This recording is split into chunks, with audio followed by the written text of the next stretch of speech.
चन्द्रशेखरा पाहि गुरो सान्द्रगुणालय त्राहि गुरो शृङ्गशैलपुरवास गुरो तुङ्गातीरविहार गुरो शङ्करमतपरिपाल गुरो किङ्करपालकमहिम गुरो दक्षिणपीठाधीश गुरो साक्षात् परशिवमूर्ति गुरो नारसिंहकरजात गुरो भारतीश शुभनाम गुरो गीर्वाणीवरभक्त गुरो पारमार्थपरतत्त्व गुरो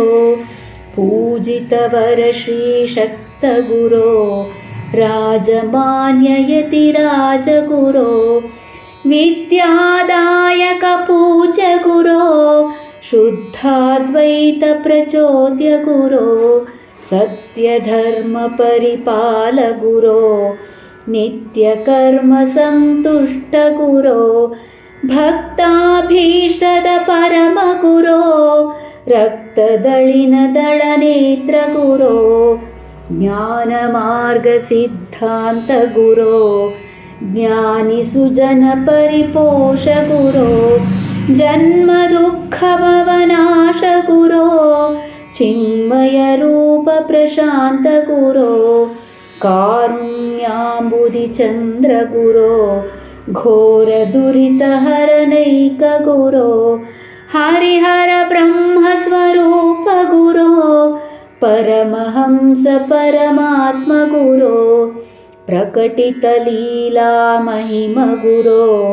सुखकर मुक्तिप्रदात गुरो अखण्ड वैभवयुक्त गुरो सकल जगत्कल्याण गुरो निगमागम सम्पूज्य गुरो जगद्वन्द्य जगदीश गुरो श्रीधरदास हृदाब्ज गुरो शुद्धानन्द विकास गुरो चन्द्रशेखरा पाहि गुरो सान्द्रगुणालय त्राहि गुरो सान्द्रगुणालय त्राहि गुरो सान्द्रगुणालय त्राहि गुरो।